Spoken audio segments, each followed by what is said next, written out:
Assalamualaikum warahmatullahi wabarakatuh. Hai, nama saya Siti Nabila dari kelas 12 AKL 3 dan selamat datang di podcast saya. Hari ini saya akan membahas tentang pernikahan dalam Islam. Oh iya, kalau berbicara soal pernikahan, tentunya tidak asing lagi kan di telinga kalian? Ya, di mana pernikahan adalah akad yang menghalalkan pergaulan antara laki-laki dan perempuan yang bukan mahramnya, yang menimbulkan hak dan kewajiban masing-masing. Dan pernikahan merupakan fitrah pribadi atau masyarakat.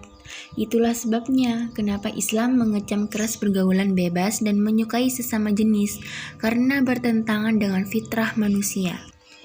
Ketika kita mau melakukan pernikahan, tentunya kita pasti memilih pasangan.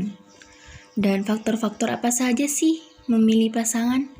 Yaitu yang pertama, satu agama. Seperti yang terdapat pada Quran Surat Al-Baqarah ayat 221, sabda Rasulullah SAW, Anna Abi Hurairah radhiyallahu anhu anin Nabi sallallahu alaihi wasallam qala tunkahul mar'atu li arba'i limaliha wa li hasabiha wa li jamaliha wa li diniha fadafar bidatir dini taribat siyadaka. Rawahul Bukhari Muslim. Dari Abi Hurairah radhiyallahu an, Nabi Shallallahu alaihi wasallam bersabda, seorang wanita dinikahi karena 4 hal, yaitu hartanya, kecantikannya, keturunannya, dan agamanya. Maka pilihlah karena agamanya, niscaya kamu beruntung. Hadis riwayat Bukhari dan Muslim. Dan yang kedua, hindari pasangan yang buruk kepribadiannya. Yang ketiga, tetap memelihara kesucian diri dari pergaulan, karena pernikahan adalah ikatan suci. Dan yang terakhir adalah memohon pertimbangan kepada Allah Subhanahu wa Ta'ala melalui sholat istikharah. Seperti yang kita lihat di zaman sekarang, banyak melakukan pernikahan dengan main-main. Sebenarnya pernikahan itu bukan untuk main-main atau dilakukan dengan sembarangan, karena seseorang yang akan menikah harus memiliki tujuan positif dan mulia untuk membina keluarga sakinah dalam rumah tangga, di mana tujuan nikah adalah tercapainya ketentraman hati dan ketenangan pikiran, untuk memperoleh keturunan yang sah sebagai alat kendali bagi manusia agar tidak terjerumus ke dalam jurang kemaksiatan, untuk mewujudkan keluarga bahagia dan sejahtera, dan yang terakhir adalah untuk memenuhi kebutuhan seksual yang halal, sah dan suci, seperti terdapat pada Quran Surat Al-Baqarah ayat 187 dan 223. Nah, sekarang saya mau tanya kepada kalian, menurut kalian pernikahan dipandang sah itu seperti apa? Saya tunggu jawabannya ya. Pada gak tahu kan? Nah, oke, saya jelaskan. Menurut hukum Islam, pernikahan dipandang sah apabila terpenuhi rukun-rukunnya, di mana rukun-rukunnya yaitu adanya calon suami, adanya calon istri, wali mempelai perempuan, wali nasab, maupun wali hakim, terdapat 2 orang saksi, dan akad atau sigat. 2 orang saksi Rasulullah SAW bersabda, An Aisyata qalat, qala Rasulullah sallallahu alaihi wasallam la nikah illa biwali wa syahida adlin.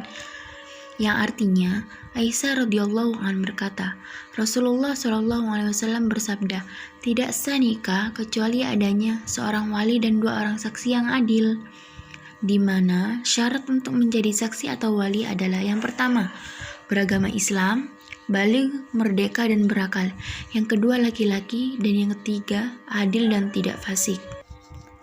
Selanjutnya, ketika kalian sudah melakukan pernikahan atau ijab kabul atau pernikahan yang sah dalam Islam, pastinya kalian mempunyai hak dan kewajiban masing-masing, di mana hak dan kewajiban masing-masing tersebut harus dipenuhi.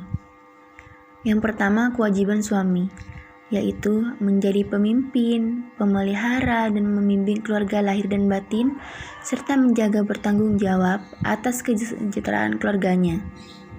Yang kedua, memberi nafkah, pakaian, dan tempat tinggal kepada istri dan anak-anaknya sesuai dengan kemampuan yang diusahakan. Yang ketiga, bergaul dengan istri secara ma'ruf, dan seterusnya. Nah, apa saja kewajiban istri? Yaitu yang pertama, taat dan patuh pada perintah suami sesuai dengan ajaran Islam. Yang kedua, selalu menjaga kehormatan diri dan rumah tangga. Dan yang ketiga, bersyukur atas nafkah yang diterima dan menggunakannya dengan sebaik-baiknya. Kalian pasti bertanya-tanya, apa sih manfaat pernikahan? Apa sih keuntungan pernikahan itu? Pernikahan mengandung banyak hikmah loh. Antara lain adalah untuk menenteramkan hati, menenangkan pikiran, melegakan perasaan, menyalurkan hajrah fitrah biologis yang halal, dan mendapatkan keturunan guna melanjutkan hidup yang berkualitas. Tidak hanya itu, hikmah pernikahan adalah untuk membina silaturahmi kedua keluarga sejahtera dan menghindarkan diri dari penyakit-penyakit kelamin yang merusak fisik, mental, serta terhindar dari krisis moral dalam masyarakat. Itu tadi sedikit penjelasan dari saya di podcast kali ini. Semoga bermanfaat dan jangan lupa like, comment, dan subscribe di channel ini agar selalu berkarya untuk kalian semua. Terima kasih. Wassalamualaikum warahmatullahi wabarakatuh.